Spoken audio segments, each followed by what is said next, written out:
Welcome to my YouTube channel, English Lovers by Heidi.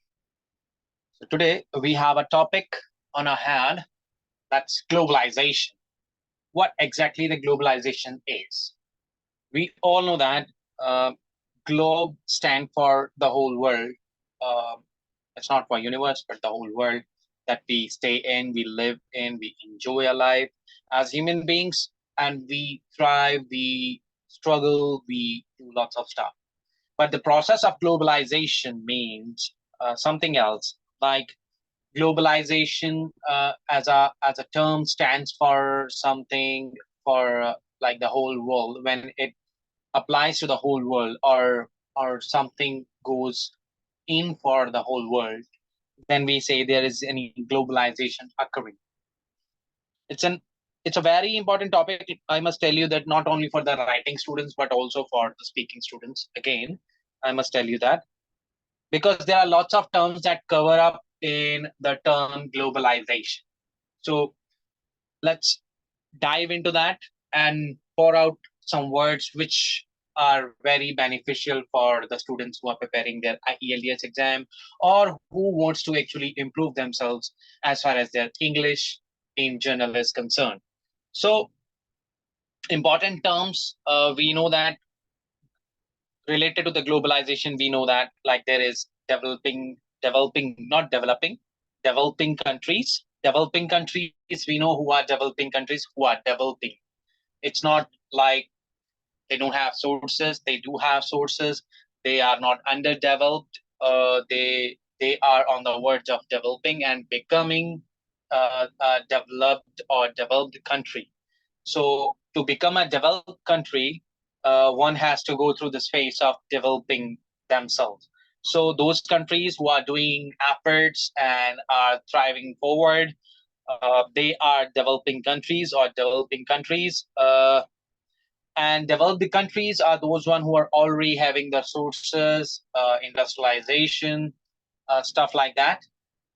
Mainly where industrialization and economic activity is more, then that becomes that developed country. So there is a very thin line, I would say, but actually not a thin line.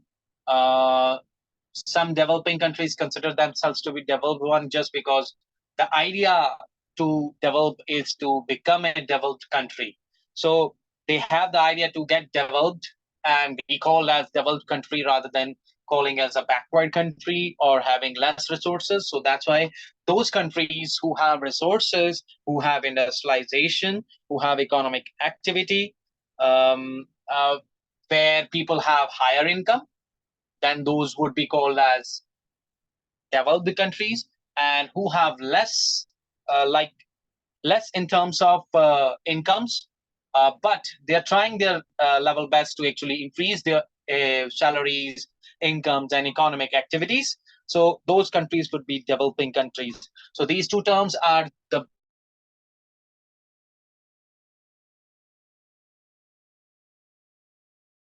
there is another term, you can see there is another term that we can see, that is um just a second. Yeah, emerging economy. What is emerging economy? Emerge, that is coming out, like coming out from the rest of the mob. Like emerging economy, emerging, that means which is coming out as a winner, like something better than the others. So that would be emerging economy. We will look into that a little bit more. Uh, just a second.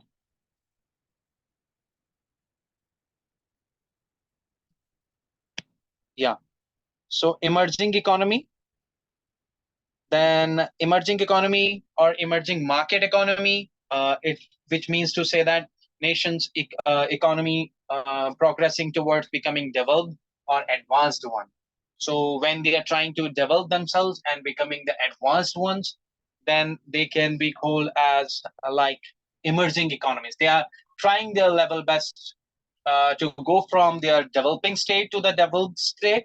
So when this the stepping towards developing to developed is called as emerging economy. So that particular country or the economic status of that country would be called as emerging one. So emerging market economy.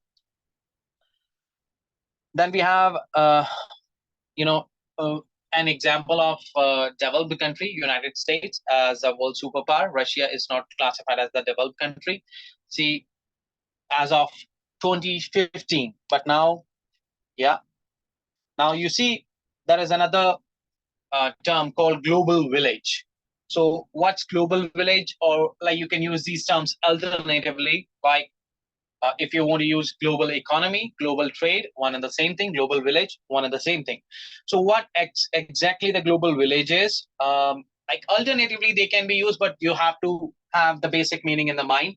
What does economy stand for? What does village stand for, or the trade stand for? Accordingly, that you can just fix it in as far as the usage of the word is concerned.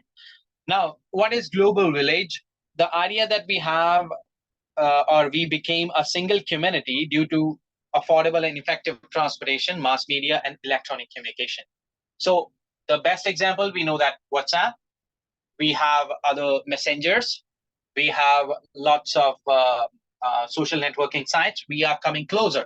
The countries are coming closer. Even this application, or even YouTube. YouTube is also one of the best example to give. Like people from different parts of the world can talk to each other just because, or they can communicate their messages to each other just because they know that, they can, talk just because the sources are there. There are options available to them. So yeah.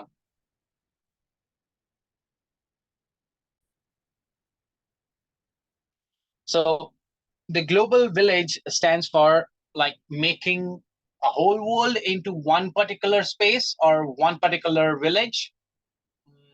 Means to say people are coming closer and the communities are coming closer just because the barricades of their rituals, cultures are getting broken, though they respect their cultures, but they still wants to live together. Like Canada as a country can be called as a good example for that. And even in India, if we say, like, lots of cultures are mixed up and people are living with unity in diversity, and that's the thing we know about it. So global village stands for the single community due to the affordable and effective transportation, mass media, and electronic communication. So what's an example for that? People are afraid that the evolution of a global village will raise conflicts between cultures. Conflicts, that means the fights between cultures. Evolution of the global village definitely is going to create the conflicts also. Like global economy. Global economy. What is global economy? Global economy refers to the economy of the world, comprising economies of the different countries closely interrelated. Global economy is that. So that is the economy of the world, comprising economies of the different countries closely interrelated. That means one country is depending upon the other for some sources, and one country is based upon the other for the warfares or some other elements or immunities or what we say different items which are required to one country over the other. So just because of that, that is known as like global economy. So they are interrelated in another way. Very interrelated is another very good word to use just because when we are talking about the globalized economy, when we are talking about globalization, so there we can say that it can be used. Now the thing is about global trade. What exactly it stands for? It's like when we come to the term trade. Trade means the exchange of something. So exchange of goods and services can be the part of the international trade or the global trade that we talk about. So global trade not only results in increasing efficiency, but also allows countries to participate in the global economy and encouraging the opportunity for the foreign investments. So if there is more exchange, more trade between the two countries, then definitely there are the chances that the investment would be more. And within this explanation, there came the term investment. Investment stand for putting into use your money that you have saved, like you're using it for lots of businesses or lots of functions that you want to do with the money, as far as your putting into the use of the money is concerned. Then comes the term sweet shop outsourcing. We can say sweet shop outsourcing. What exactly it is? Sweet shop is not actually sweet shop, it's a sweatshop. Sweatshop and outsourcing. Sweatshop and outsourcing stands for, like, it's sweatshop, first of all, is a workplace with unacceptable sweet condition and usually extremely low wages. That's a sweatshop. Like, from the term itself, like, it's quite clear, like, where we have to perspire a lot, or we have to suffer a lot, and that's how we are sweating a lot. So there you're getting low wages, and conditions are very harsh. You are going through very harsh situations.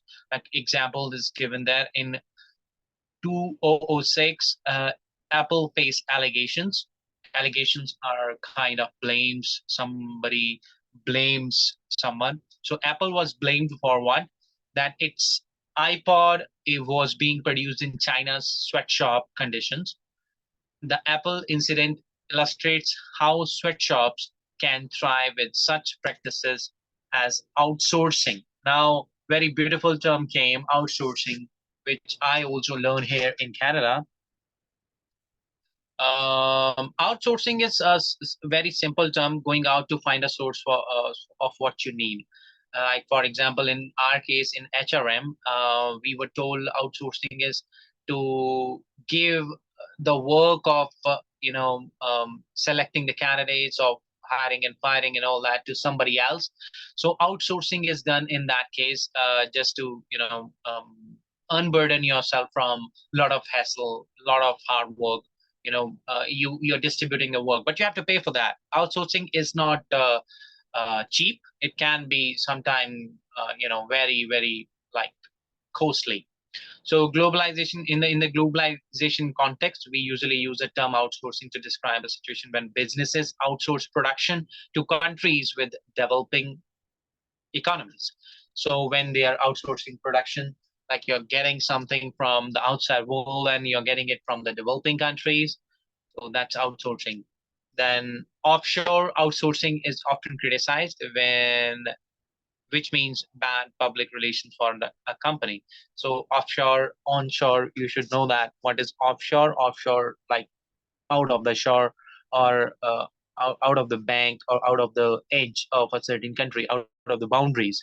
So offshore, that means that. And then our next phase phrase is loss of identity. Loss of identity, obviously, identity, you all have your identity, I also have my own identity. So if we lose our identity, then nothing will be left. And this is what can happen if the idea of global village develops further. Okay, you will lose your identity. You won't be known by, like, you're a certain human being from a certain part of the world. So when the whole thing will become a global village, people will not consider the boundaries. So if the boundaries are not considered, you won't be recognized as a certain human being from certain part of the world. So some people fear the globalization when inevitably lead to total loss of cultural identity. So you will lose your culture. You won't be known to your own culture. You will be open to lots of cultures, and you won't be known that, like, what thing do I need to actually follow. What is right and what is wrong is going to get mixed up and messed up, and you won't be known.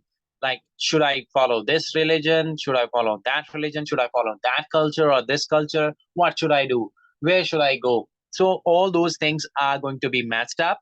Instead of that one, like, I think even in the globalization perspective, if I would have to say something positive, I would say globalization itself is not telling you to leave your culture, but they are saying that, like, many places are accepting your culture as well.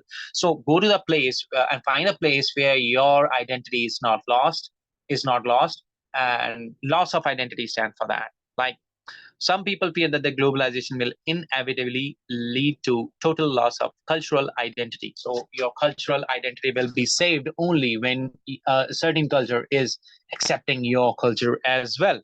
So you're not losing your culture just because of somebody else's culture. So if the world is going to be globalized, we won't know like which culture would be suitable to us. Like, should I follow the Canadian context? Should I follow my Indian context? Or do I need to follow both? If I'm following both, where would I stand? All things are of discussion. All these things are of discussion. So our next group of words is prosperity. Prosperity is a very beautiful term. Prosperity stands for like happiness around you, or happiness in every aspect of your life. That is prosperity. Standard of living. What is standard of living? Your standard of living. Do you have this resource, that resource, something else? Or how do you take standards? That also matters. So human development index, that's another term. We will talk about three of the terms. um, so as I mentioned before, prosperity stands for a state of being successful, usually by making a lot of money. Usually it is, but prosperity for different people stands for different other things, like following their ideals, for following their principles. People feel prosper in that too.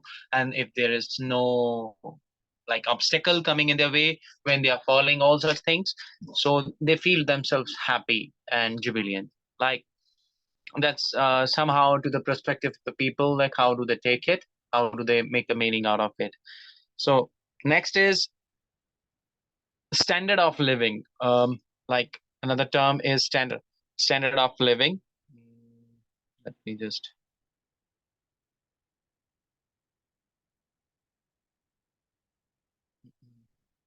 yeah. So next is the standard of living. I will just circle the word and then we will talk about that. So standard of living could be described as a quality of life or level of material prosperity available to an individual or a group of people. It all depends. I told you that it depends upon the perspective of the people. Like, how do they take it?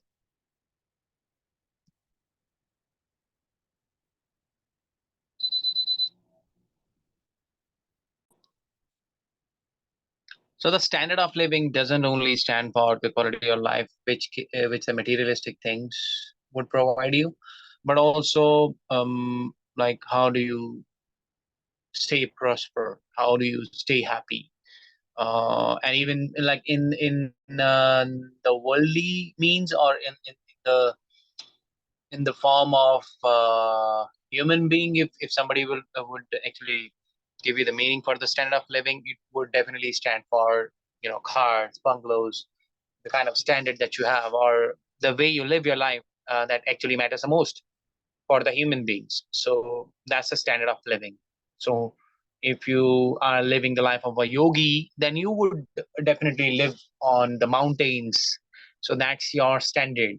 But if you're living in a civilization, having all the resources, all the benefits that everybody should have, matters. So that becomes a standardized life. So you have some standards, you have some codes, you have some rules, some regulations that a civilization follows, and you follow them too. So that matters. So standard of living includes a factor such as availability of the employment. You are employed, you're not unemployed, you are working somewhere, you have the affordability of housing, you know that how to buy a house, and you have the money to buy a house. You can afford that. Afford, that means to say you have the capability, then the ability to buy the house. So there is another thing that you should have if you want to have the standardized life, that is quality of healthcare. You have the medical prosperity, medical facilities, all at your hand, and many other things that comes into play when it comes to the standard of life. So different standards of life, according to the different standards of the people. Yeah. Then finally, the term human development index. So Human Development Index stands for that index. Index will be the calculation. So index prepared by the United Nations. So it is prepared by the whole system of getting the measurement done is by the United States or United Nations, which lists countries in the order of human achievements, taking into consideration three dimensions, like in the field of health, how many people from different parts of horizons or the different horizons of your country have contributed well, and they have given the edge in the in the field of education too, or in the living standards of the life. Like, how do they contribute to the human capital? Like, do they help them, or do they actually destruct them, or how do they help in every inch of it? So that is Human Development Index. Like, shows the countries with lots of incomes do not always spend money in ways that create high life expectancies and educational levels.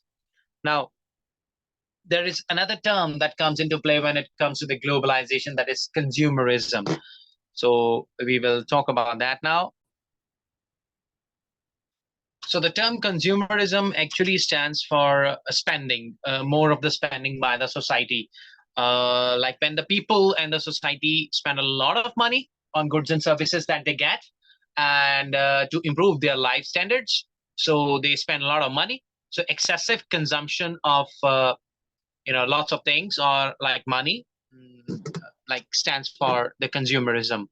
So consumer, obviously, it will give you, one kind of guess for that. Like, consumerism stands for consuming something at a large quantity.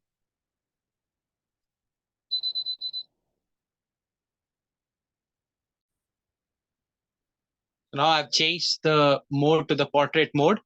You can keep your phone like straight instead of actually keeping it in the landscape mode. So you can watch the video. Thus, like, now, the next word after the consumerism is emigration oblique immigration. Like, we will talk about both of the terms, and their differences between them. So to immigrate means to settle in a foreign country. It's a just permanent relocation, or applies to people, like particularly when people migrate to different other horizons of the world. Then it means to say that. And on the other hand, we have a term that is to emigrate. Emigrate is like leaving your country in order to settle in another. Like, it also applies only to the people. So, like, both of the terms, like one is settling in the country, but other is leaving your country in order to settle in another one.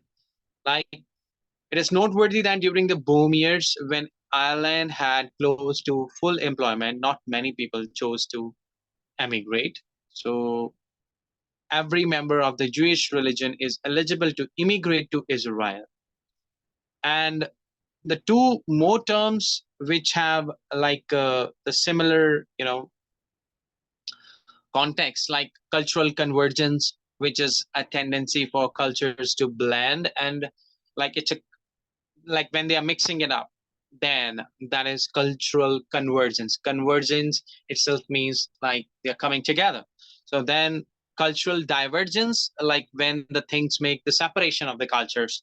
So when the different people living together, they have the differences in their culture, so that is cultural divergence between them.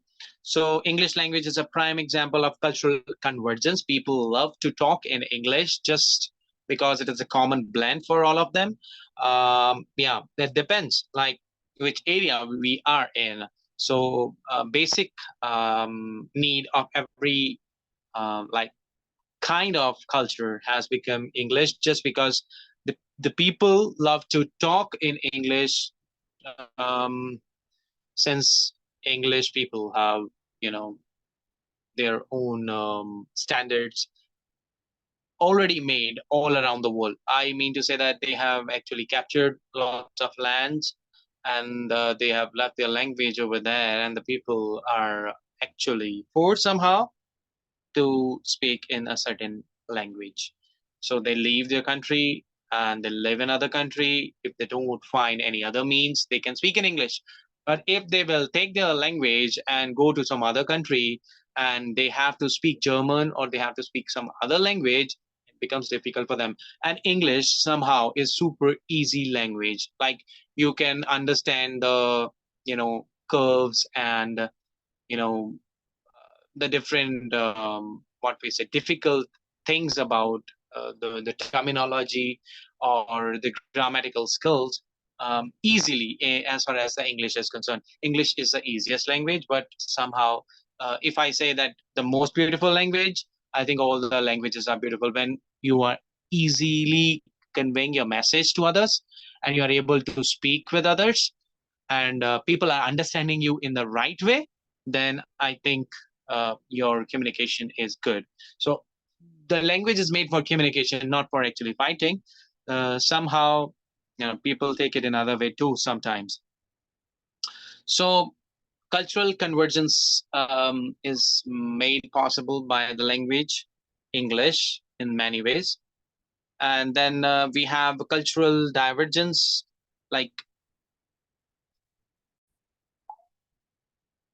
then comes World Trade Organization. We have heard of this term in our childhood as well.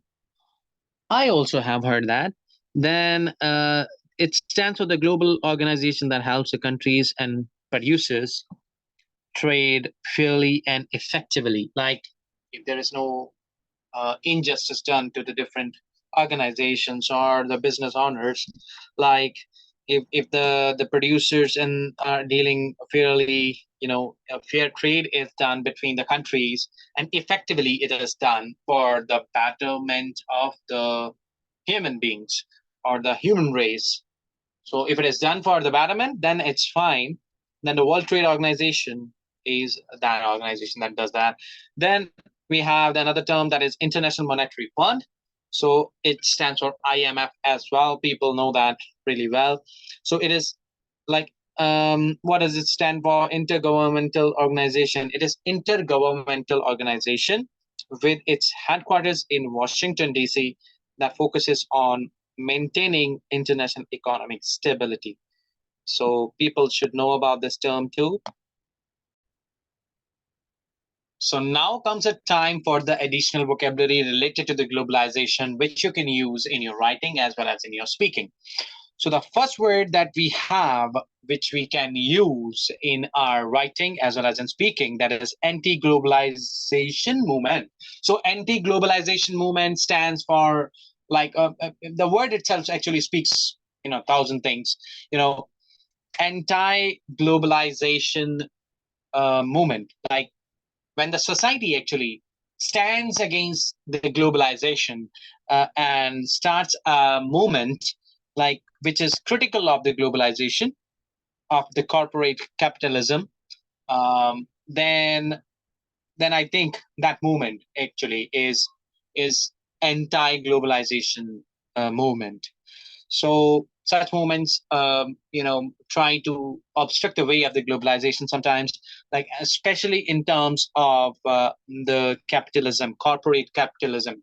Corporate capitalism stands for this corporate world and capitalism in that. So then next term is the local and national. So local is relating to the particular area or the city or the town, and the national relating to the entire country and the entire nation when it comes to the whole country. Then we talk about national, and then if we talk about a town or a province or a particular city area, then we say it's a local thing. So local is also a term which has to be in the globalization context. Then domestic stands for something relating to or made in your own country. So the clothes can be domestic, and there is a term called domestic violence, which also stands for the violence inside your house. So that's also domestic one. Then comes the term integration. Integration is something very important. Integration is getting things together.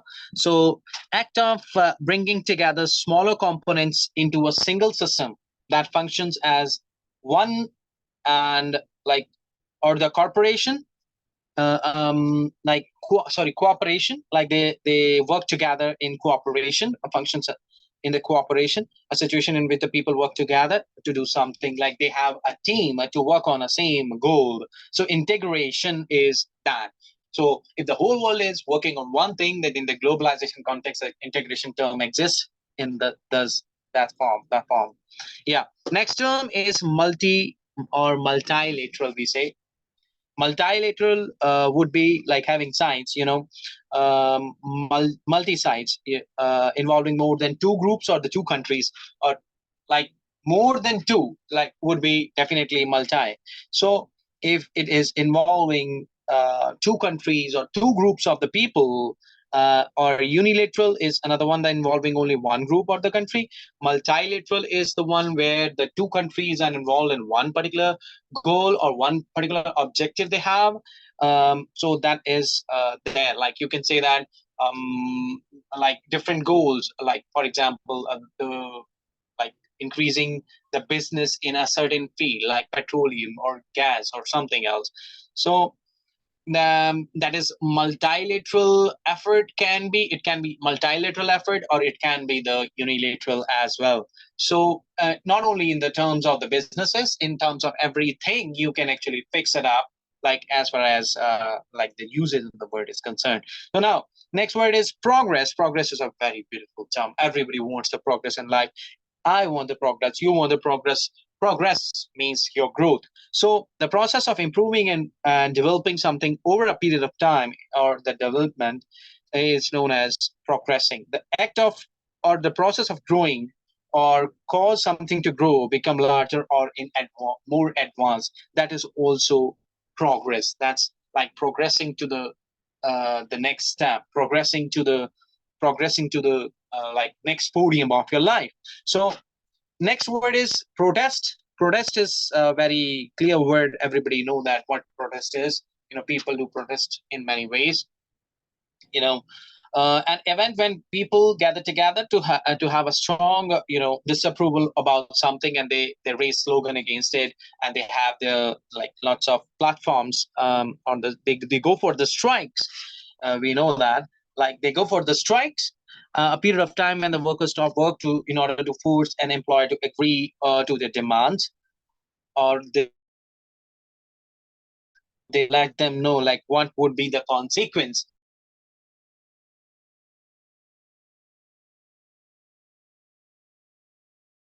That's how they make their demands come true. And even sometimes they do not get their demands done, and then they keep on protesting until or unless their demands are fulfilled. Then is standardization. Standardization is to make standards. To is the process of implementing and developing technical standards, creating rules and regulations. That also is standardization. Keeping standards of like industry, keeping standards of working space. Now, those all can be standardization. So standardization stands for creating standards for different things, not only businesses, but all throughout your different aspects of life. You can just fix them up. The next is the national sovereignty. Sovereignty, like when a nation is independent, that the idea of independent nations, which have declared their independence, have an organized government, or have self-contained, are self-contained. That means they do not want to be, and they are not dependent upon other countries for any other thing. So they are self-sufficient in themselves. So that is national sovereignty of the country, to have the right to exist without any other nation. Like that means they are not based upon some other country for their existence. So that's the one we call as national sovereignty. So sovereignty, national sovereignty stands for that. Now, next is to accelerate. Acceleration. Acceleration is a term in the physics. We have read that force is equal to mass into acceleration. Like to accelerate means to cause to happen sooner or more quickly. Like if something is happening, and if you are adding some kind of what we say, even that is also the scientific term. The term is not yet coming in my mind. So when it actually first the reaction somewhere, catalyst, yeah, when we catalyze something or when we accelerate something by the means of some outside thing, or we use something to accelerate the process, then that is we are accelerating, we are making it faster to happen, to occur. So affluence, what is affluence? Is abundance of property. Affluence is that somebody is having a lot of property. That means the person is having the affluence over others. He's quite affluent person. That means he's quite renowned person. He's known to the people for his achievements, for his success, and the property that he has created on his own, you know, to dominate. Next is to dominate. What is to dominate? To dominate means to have control of or power over something or someone. Uh, like England dominated India many times, for a large amount of time. I would say not many times, but when it ruled, like when that country ruled over us, so they dominated us in many cases. But our freedom fighters, they stood for us and they fought for us, and we are free now. So so people have been dominated in many contexts, in many ways. So we have been through a lot of struggle, lot of hustle, to get that freedom on 15th of August. You know, that's why we celebrate our Independence Day. So dominancy can be in a positive way too, like in the competition form, like the players whomsoever are competing against each other. So they can, like one can be dominating over other by the way of doing well. So you can be dominant in that way. So not only forcefully, but also in a healthy form. So if you are following the ritual of what we say sportsman spirit, then I don't think so that the dominancy is bad. So but if you are forcing someone to follow you, or to you're trying to impress others or press upon others to follow you, that's not right. Next is economic growth drivers. Drivers means which will actually be the on the driving seat, so which will drive the growth of your economy. That would be the economic growth drivers. So something that provides development and the growth to the economy, that would be that, like occupation, like different businesses. For example, if you start your own business, you are starting your own firm, your startups, and you're getting excelled in that field. So that is like that certain motivation is also the economic growth driver. So there are different economic growth drivers we have to look into, so that we may know that how can we succeed. It's not only one, but there are many. Now, the next word is imbalance and inequality. Like imbalance, we know that when there is no balance, like when there is no equality.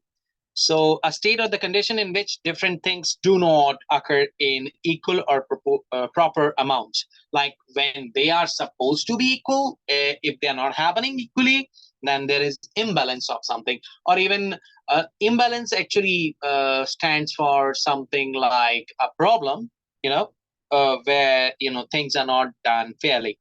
So imbalance is there, inequality is there. So then is superpower. Superpower, we know that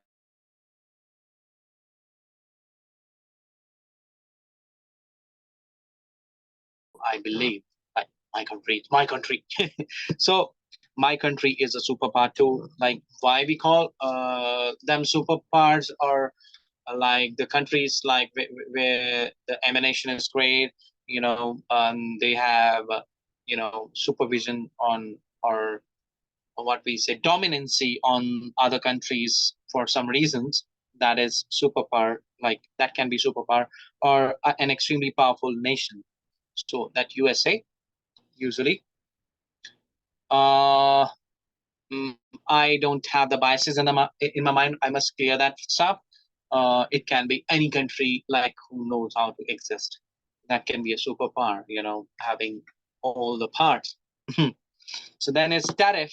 What is tariff? A tax on goods coming into or leaving a country, like when we are bringing something from India to Canada or Canada to India. So when the things are going here from here to there and there to here, then there is a tariff on it.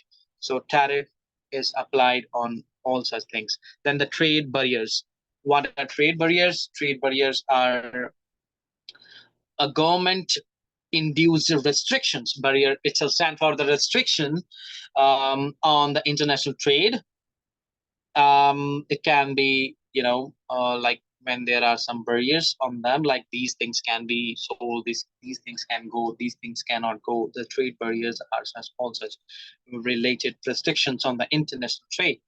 So borders, what are borders? The boundaries between the countries are known as borders. We have watched the movie Borders, like Sunny Sir has actually played a very what we say valiant role, or what we say a brave role in that. You know. Then we have fair trade. What is fair trade? A trade in conformity with the fair trade agreement. Like fair trade stands for the justified trade, or we say that a trade in like proper agreement with the trade agreement. Like yeah. So interdependence. What does interdependence means? Like mutual reliance. Like if one country depends upon the other, or one brother depends upon the other, or one person depends upon the other, then that is interdependence. So all these terms are related to the globalization. And if you have some other terms, you can also comment in the comment section so that the people may get to know about it. So this is it for this lesson. I would say, like, please share my channel with others. And if you have any kind of issues or some problems with the channel, or you can suggest me something about the channel, you can let me know that. And if you want some kind of other lessons like related to the vocabulary, grammar, and all that stuff, so please comment in the comment section.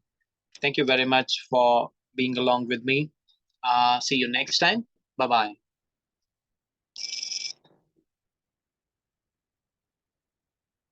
Back to the meeting.